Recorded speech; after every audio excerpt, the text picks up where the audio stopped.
Hello everyone. இப்போ நம்ம MS வேர்டில் ஒரு சில டிப்ஸ் அண்ட் ட்ரிக்ஸ் பற்றி பார்க்கலாம். அதுக்கு முன்னாடி யாராவது சப்ஸ்கிரைப் பண்ணலன்னா சப்ஸ்கிரைப் பண்ணிக்கோங்க. ஆல் நோட்டிஃபிகேஷன்ஸ் எனேபிள் பண்ணிக்கோங்க. லைக் அண்ட் ஷேர் பண்ணுங்கள். For example equal to rand open bracket close bracket கொடுத்து என்டர் கொடுத்தோம்னா நம்மளுக்கு 5 பேராகிராஃப் வந்துடும். இன்னும் எக்ஸ்ட்ரா பேராகிராஃப் வேணும்னா ஈக்குவல் டு ரேண்ட் எவ்வளோ வேணுமோ 50 வேணும்னா 50 கொடுத்துட்டு என்டர் கொடுத்துக்கலாம்.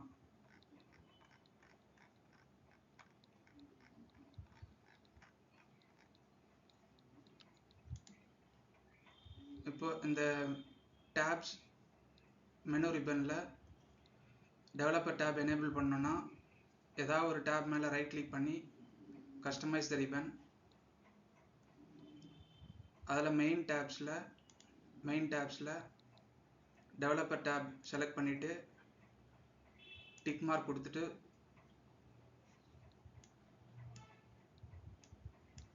ஓகே கொடுத்துடலாம். டெவலப்பர் டேப் எனேபிள் ஆகிடுச்சு.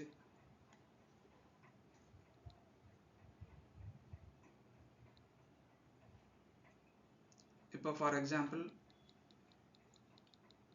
டெலிட் கீ யூஸ் பண்ணோம்னா ரைட் சைட்லேருந்து ஒரு லெட்டராக ஒரு ஆல்ஃபபெட்டாக டெலிட் ஆகும்.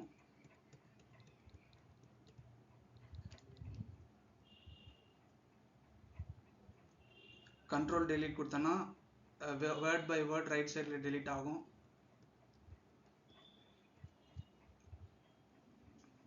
இப்போ பேக் ஸ்பேஸ் கொடுத்தோம்னா ஒரு லெட்டராக ஒரு ஆல்ஃபபெட்டாக டெலிட் ஆகும்.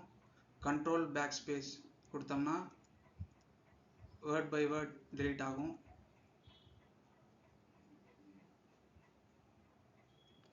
அதே மாதிரி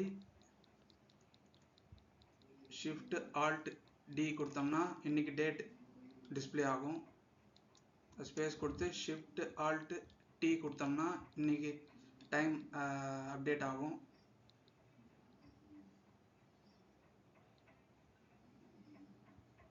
ஃபார் எக்ஸாம்பிள் 24D0 கொடுத்துட்டு ஆல்ட் எக்ஸ் கொடுத்தோம்னா அந்த ஆப்ஷன் வந்துடும், ஏ ஆப்ஷன். அதே மாதிரி 24D1 கொடுத்து ஆல்ட் எக்ஸ் கொடுத்தோம்னா டிஸ்பிளே ஆகும். அதே மாதிரி 1F6B4 கொடுத்து ஆல்ட் எக்ஸ் கொடுத்தோம்னா அப்பியர் ஆகும். அதே மாதிரி 1F4F8 கொடுத்து ஆல்ட் எக்ஸ் கொடுத்தோம்னா கேமரா ஆப்ஷன் எனேபிள் ஆகும். அதே மாதிரி கண்ட்ரோல் ஷிஃப்ட் எஃப் வந்து ஃபாண்ட்டுக்கு ஃபாண்ட் டைலாக் பாக்ஸ்.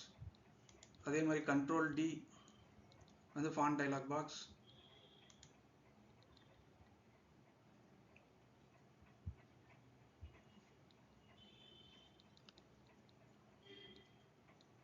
அதே மாதிரி விண்டோஸ் வி வந்து clipboard history. Windows V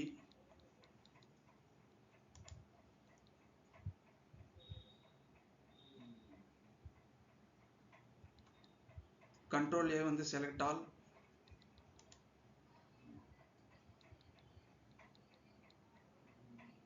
control shift S வந்து apply styles dialog box. Control shift G வந்து வேர்ட் கவுண்ட். ஃபார் எக்ஸாம்பிள் இங்கே ஒரு லைனை செலக்ட் பண்ணிவிட்டு கண்ட்ரோல் ஷிஃப்ட் டபிள்யூ வந்து வேர்ட் அண்டர்லைன். இன்னொரு லைனை செலக்ட் பண்ணிவிட்டு கண்ட்ரோல் ஷிஃப்ட் டி வந்து டபுள் அண்டர்லைன்.